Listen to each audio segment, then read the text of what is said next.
우리는 어제 하나님이 찬송 받으실 이유에 대해서 함께 나누면서 시편 기자가 첫 번째로 말한 이유인 하나님의 인자하심에 대한 이야기를 나누었습니다. 하나님이 인자하시다는 말은 우리가 말할 수 없는 죄인임에도 하나님은 여전히 한없이 우리를 용서하시고 사랑하신다는 뜻입니다. 하나님은 용서하지 못할 사람이 없다는 거예요. 하나님이 용서하지 못하는 죄가 없다는 뜻입니다. 누가 이와 같은 하나님의 인자하심을 경험하게 됩니까? 자신이 지옥에 갈 수밖에 없는 죄인이요 말할 수 없는 죄인임을 깨달은 사람만이 하나님의 인자하심에 대해서 눈뜨게 되는 것입니다. 그것이 믿음의 시작이고 은혜의 시작인 것입니다. 하나님의 인자하심을 경험하게 될 때 우리 마음에서부터 찬양이 흘러나오게 되는 것이죠. 하나님이 찬송받으실 두 번째 이유는 하나님이 진실하시다는 것입니다. 하나님이 진실하시다는 말은 하나님이 약속하신 것을 반드시 지키신다는 뜻입니다. 이사야 55장 11절에 보면 내 입에서 나가는 말도 이와 같이 헛되이 내게로 되돌아오지 아니하고 나의 기뻐하는 뜻을 이루며 내가 보낸 일에 형통함이니라. 그러니까 하나님께서 말씀하신 것은 또 하나님께서 약속하신 것은 반드시 지키신다는 것입니다. 그것이 하나님의 진실하심이 영원하다라고 말씀하시는 거예요. 이 영원하다는 말은 반드시 지킨다, 끝까지 지킨다라는 것입니다. 하나님이 말씀하신 것은 반드시 지키셔요. 하나님은 그런 하나님이시라는 거죠. 그런데 이 하나님이 진실하시다는 이 말씀이 우리에게 바로 찬양이 되는 건 아니에요. 오히려 그것이 우리의 마음을 무겁게도 합니다. 왜냐하면 하나님은 진실하시지만 우리가 하나님 앞에 진실하지 못하기 때문이죠. 하나님은 한 번도 하나님의 말씀을 어기신 적이 없지만 우리는 하나님 앞에 믿음으로 결단한 것을 또 어기고 믿음으로 결단했던 것을 또 어기고 이렇게 살아가고 있거든요. 그래서 하나님의 진실하심이 우리를 부끄럽게 하고 또 때로는 우리의 마음을 무겁게 만들 때도 있습니다. 많은 사람들이 사랑해서 그래서 이제는 더 행복하자고 결혼하는 것 아니겠습니까? 그런데 여러분 한국 사회에 요즘에 유행하는 것 중에 하나가 졸혼이라고 하죠. 왜 졸혼이라는 이름을 붙였습니까? 결혼을 졸업하겠다는 거예요. 그러니까 그렇게 사랑해서 행복하고 싶어서 결혼을 했는데 결혼이 행복한 게 아니고 너무나도 고통스럽고 너무나도 자신을 괴롭게 하니까 이제 이 결혼 생활 졸업해야겠다. 그래서 인생 황혼기에 접어들면 이렇게 갈라서는 거예요. 혹은 결혼하지 않더라도 자식들 보기 부끄러우니까 마지못해서 함께 사는 거죠. 각방 쓰면서 각자 생활하면서 이렇게 사는 겁니다. 왜 그럴까요? 분명히 행복하자고 사랑해서 결혼을 했는데 왜 결혼 생활이 행복하지 않고 어떨 때는 지옥 같은 그런 삶을 경험하게 되는 것입니까? 서로가 진실하지 않기 때문입니다. 남편으로서 아내로서 진실하지 않기 때문에 결혼 생활이 불행해지는 거예요. 여러분 우리가 결혼을 할 때 서약을 하잖아요.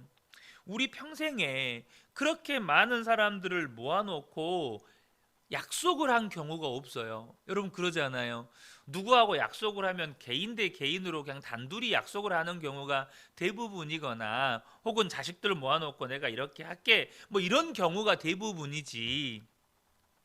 일가 친척 다 오라고 불러놓고 친구들 부르고 또 예수 믿는 성도들까지 다 오라고 이렇게 불러놓고 그 사람들이 보는 앞에서 남편으로서 아내로서 서약을 하는 거예요. 그렇게 우리 평생에 많은 사람들 앞에서 약속을 하는 일이 없습니다. 그러면 여러분 그렇게 한 약속이라면 이것만큼은 지키고 살아야 하지 않겠습니까? 그 많은 증인들 앞에서 한 약속이잖아요. 그런데 결혼하고 살면서 결혼식 때 약속한 것을 제대로 지키지를 못하고 사는 거예요. 어떤 분들은 자기가 결혼식을 할 때 무슨 약속을 했는지조차도 몰라요. 기억도 안 나요. 그러니 무슨 약속을 지키겠어요? 약속이 기억도 안 나는데. 적어도 여러분이 예수 믿는 분들이라면 결혼할 때 이렇게 약속한 거예요. 아내는 남편을 예수님께 순종하듯이 순종하고, 남편은 아내를 예수님께서 교회를 사랑하듯이 내가 사랑하겠다. 적어도 이 약속을 한 거예요. 그리고 부부가 된 것입니다. 그런데 결혼식 때 그 수많은 사람들 앞에서 했던 약속도 지키지 못하는 우리가 하나님이 진실하시다고 찬양이 되겠습니까? 우리의 진실하지 못함이 하나님의 진실하심을 찬양하는 것을 가로막는다는 거예요.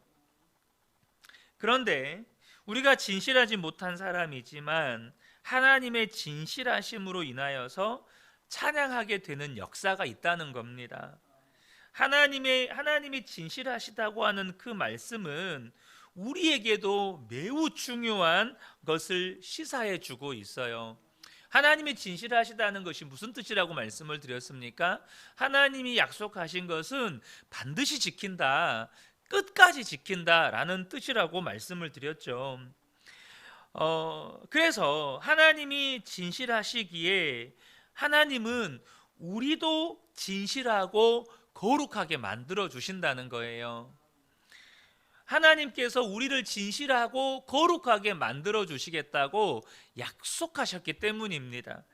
데살로니가전서 5장 23절 24절을 보면 평강의 하나님이 친히 너희를 온전히 거룩하게 하시고 또 너희의 온 영과 혼과 몸이 우리 주 예수 그리스도께서 강림하실 때에 흠없게 보존되기를 원하노라. 너희를 부르시는 이는 미쁘시니 그가 또한 이루시리라. 아멘. 이것이 하나님께서 하신 약속입니다. 하나님의 약속은 반드시 이루어지는데요, 그 중에 우리에게 주신 오늘 이 약속의 말씀을 보면 하나님은 단지 우리를 구원해 주실 뿐만이 아니고 우리를 거룩하게 하실 것이라고 약속하셨다는 거예요. 우리의 영과 혼과 몸을 온전하게 보존하실 것이라고 말씀하셨다는 것입니다. 그러므로 여러분, 우리는 거룩하게 될 것입니다. 주님이 우리를 거룩하게 하실 것이라고 약속하셨기 때문에 우리는 반드시 거룩하게 될 거예요. 우리는 하나님이 진실하신 것처럼 우리도 진실하게 될 것입니다. 우리가 진실하게 되는 건 우리의 노력에 달린 게 아닙니다. 사람이요, 아무리 진실하려고 노력을 해도요, 어떤 위급한 상황이 닥치고 혹은 자기의 어떤 수치나 부끄러운 상황이 닥치면 사람은요, 본성적으로 거짓말이 튀어나와요. 그래서 노력으로 사람이 진실하게 되는 것이 아니라는 겁니다. 여러분, 하나님이 우리를 진실하고 거룩하게 만들어 주시는 거예요. 빌립보서 1장 6절을 보면 너희 안에서 착한 일을 시작하신 이가 그리스도 예수의 날까지 이루실 줄을 우리는 확신하노라. 주님이 하십니다. 그러므로 우리가 할 일은 믿는 것밖에 없다는 것입니다. 하나님이 우리를 거룩하게 하신다, 하나님이 나를 진실하게 하신다 라는 것을 믿는 거예요. 실제로 예수님이 십자가에 죽으셨을 때 우리는 그때 의롭게 되었습니다. 그때 거룩하게 되었어요. 그때 영화롭게 되었습니다. 이미 그때 예수님과 함께 하나님의 보좌에 앉게 되었습니다. 과거에 이미 이루어진 일이라는 거예요. 우리가 할 일은 예수님께서 십자가를 통해서 이루신 그 일을 믿는 것입니다. 하나님이 정말로 우리를 거룩하고 진실하게 만드실 수 있는가? 이것이 믿어지지 않는 분들이 있을 거예요. 왜 그렇습니까?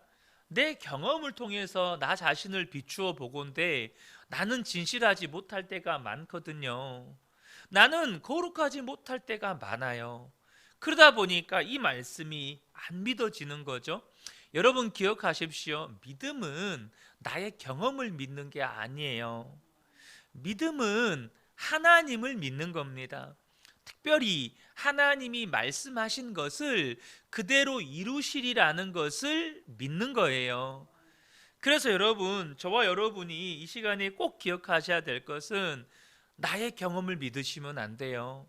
나의 상식을 믿으시면 안 됩니다. 우리가 주일 말씀에도 나누었지만 나의 상식과 경험이 우리의 믿음의 장애물이 돼요. 오직 하나님이 말씀하신 것을 그대로 이루실 것을 믿어야 하는 거예요. 그래서 우리가 하나님을 경험하는 게 정말 중요한 거예요. 말씀대로 내 삶에 역사하시는 하나님을 경험하는 게 정말 중요합니다. 그러나 여러분, 여기에서 무게중심은 말씀하신 것을 이루신 하나님을 경험하는 거예요. 경험에 무게중심이 있으시면 안 돼요.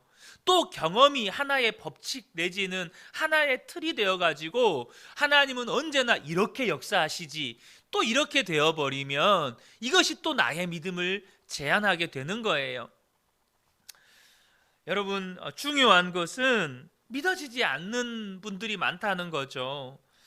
그게 문제인 거예요. 하나님이 진실하시다고 고백한다면 그게 믿어져야 되는데, 하나님이 반드시 약속을 이루신다는 것이 믿어지고 나를 변화시킬 것을 믿어져야 하고, 나를 정말로 진실하고 거룩하게 만드실 것을 그게 믿어져야 하는데 이게 안 믿어지는 게 문제죠. 많은 사람들이요, 자기가 짓는 죄가 시기나 질투, 원망과 불평, 혹은 음란한 것, 욕심을 부리는 것, 혈기를 부리는 것, 거짓말하는 것, 이런 것을 우리가 죄라고 생각을 합니다. 물론 여러분 그게 죄죠. 하지만 그런 죄들과 비교할 수 없는 죄가 있어요. 그게 뭐냐면 하나님께서 우리를 구원하실 뿐만 아니라 거룩하게 하실 것이라고 약속하신 말씀을 믿지 않는 거예요. 하나님이 말씀하신 것을 믿지 않는 것, 하나님을 신뢰하지 않는 것, 여러분 이것보다 큰 죄가 없다는 거예요. 정작 여러분 방금 앞서 말씀드렸던 시기와 질투, 원망과 불평, 음란하고 욕심을 부리고 혈기를 부리고 거짓말하고, 이것을 한마디로 요약하면 거룩하지 않은 거예요. 근데 거룩하지 않게 되는 것이 어디에서 오는 거예요? 하나님께서 말씀하신 대로 나를 거룩하고 진실하게 만드실 거라는 것을 믿지 않음에서 오는 거예요. 불신앙의 열매인 겁니다. 우리가 이렇게 거룩하지 않는 삶을 사는 그 모든 죄의 열매들은 나를 거룩하게 만들어 가시는 하나님을 믿지 못하는 불신의 열매라는 것입니다. 우리가 하나님의 진실하심을 진짜 믿는다면 우리 자신의 변화나 또 사랑하는 가족들의 변화를 믿게 되는 겁니다. 왜냐하면 그것을 이루시는 분이 하나님이시기 때문에 그래요. 물론 우리의 시선이 자꾸 환경이나 상황, 변화되지 않는 나 자신, 변화되지 않는 가족들, 변화되지 않는 성도들에게 시선이 집중되어 있으면 절대 믿음이 안 생겨요. 우리는 환경에 영향을 받는다고 주일에 말씀을 드렸잖아요. 그러니까 여러분, 우리가 우리의 환경 자체를 늘 주님을 바라보는 것에 두셔야 한다는 겁니다. 주님이 바라봐 줘야 우리에게 믿음이 생겨요. 왜냐하면 믿음의 주님은 오직 예수 그리스도시니까. 우리의 믿음을 온전케 하시는 분도 예수 그리스도시니까 예수님을 바라봐야 우리에게 믿음이 생기는 겁니다. 어떻게 그런 역사가 일어날 수 있습니까? 나도 변화되고 또 주변 사람들도 변화시키시는 하나님을 믿고, 그래서 정말 하나님의 진실하심이 믿어지는 이런 역사가 어떻게 일어나죠? 여러분, 핵심은 나는 죽고 예수로 사는 십자가 복음이에요. 여러분, 저와 여러분이 믿을 때 무엇을 믿느냐, 어떻게 믿느냐가 중요해요. 믿음의 대상이 중요한 거고 그 믿음의 대상을 어떻게 믿느냐가 중요한 거예요. 우리가 정말로 예수님을 믿는다면, 정말로 나는 예수님과 함께 십자가에 못 박혔다, 나는 예수님과 함께 죽었다, 이제는 예수님이 나의 생명이시고 나의 왕이시고 나의 주님이시다 라고 하는 것을 진짜 믿게 될 때 하나님의 약속이 내 삶에 이루어지는 것을 경험하게 되는 것입니다. 우리가 할 일은 그 예수님을 항상 바라보고 예수님을 주목하고 예수님을 생각하는 거예요. 어느 목사님의 이야기입니다. 어느 날 권사님 한 분이 기도 응답 받았다고, 기도해 주셔서 감사하다고 사과 한 상자를 가져오시더라는 거예요. 근데 그때 목사님이 그걸 보고 가슴이 철렁 내려앉았대요. 왜냐하면 기도 부탁을 받아놓고 자기는 깜빡 잊어버리고 한 번도 기도를 안 한 거예요. 그러니까 이 선물을 무슨 염치로 받아요. 그래서 목사님이 권사님에게, 권사님, 제가 이 선물을 받을 수가 없습니다. 제가 깜빡 잊고 기도를 못했습니다 라고 말을 한 거예요. 그러니까 권사님이 너무너무 당황해 하시면서, 그래도 한 번은 기도하셨겠지요, 이렇게 말씀을 하셨어요. 그러니까 목사님이 사실대로 대답을 했어요. 권사님, 한 번도 못했어요. 그러자 권사님의 얼굴이 울그락불그락 해지면서 몰라요 하고 사과를 탁 놓고 가신 거예요. 여러분, 목사가 성도님들의 기도 부탁을 받고 기도하지 못한 것도 부끄럽죠. 얼마나 부끄러운 일이에요. 그런데 성도 앞에서 기도하지 못했다고 정직하게 말하는 건 더 부끄러운 거예요. 자기가 기도하지 못한 목사라고 정직하게 고백하는 게 더 부끄러운 거라고요.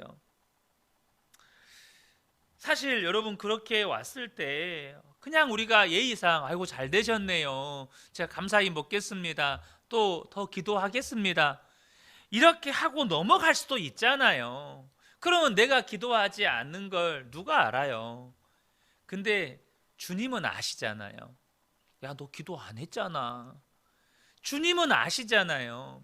그러니까 그분이 그 부끄러움을 감수하고서라도 그 권사님 앞에 정직하게 말할 수 있었어요. 이유는 한 가지예요.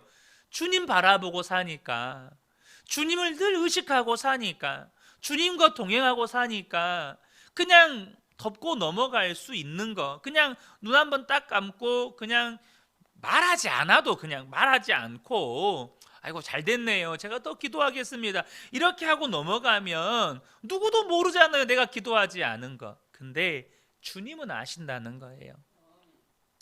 주님은 아시니까 내게 그 작은 거짓도 허락이 되지 않는 거예요.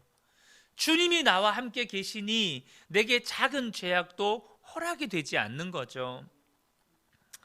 사랑하는 성도 여러분, 저와 여러분이 기억하셔야 돼요. 하나님은 진실하십니다.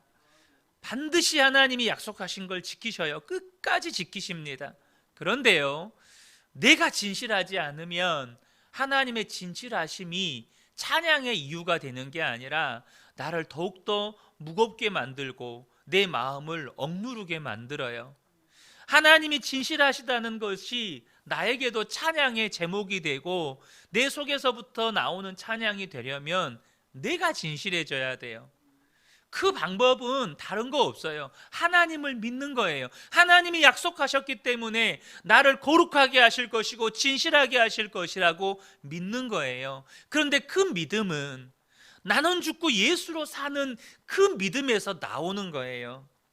십자가 복음으로 예수님을 믿는 사람, 나는 죽고 예수로 살고 예수님을 바라보며 사는 사람은 하나님의 인자하심을 알고 하나님의 진실하심을 알아요. 내가 어떤 죄인인지를 알기 때문에 하나님의 인자하심이 너무너무 감사하고 찬양이 되는 거예요. 주님을 바라보니까 나를 진실하게 만들어 가시는 하나님을 경험하게 되고, 하나님의 진실하심이 나의 찬양의 제목이 돼요. 왜요? 그 진실하심이 나를 바꿔가고 있거든요. 나를 변화시켜 가고 있거든요. 그래서 하나님의 진실하심이 찬양이 되는 겁니다. 여호와의 인자하심과 그 진실하심이 영원하도다. 이것이 나의 감사의 제목이 되고 찬양의 제목이 되는 것이죠. 우리 모든 성도님들이 이 하나님의 인자하심과 진실하심 때문에 입술에서 찬양이 떠나가지 않는 복된 분들 되시기를 예수님의 이름으로 축복합니다. 아멘.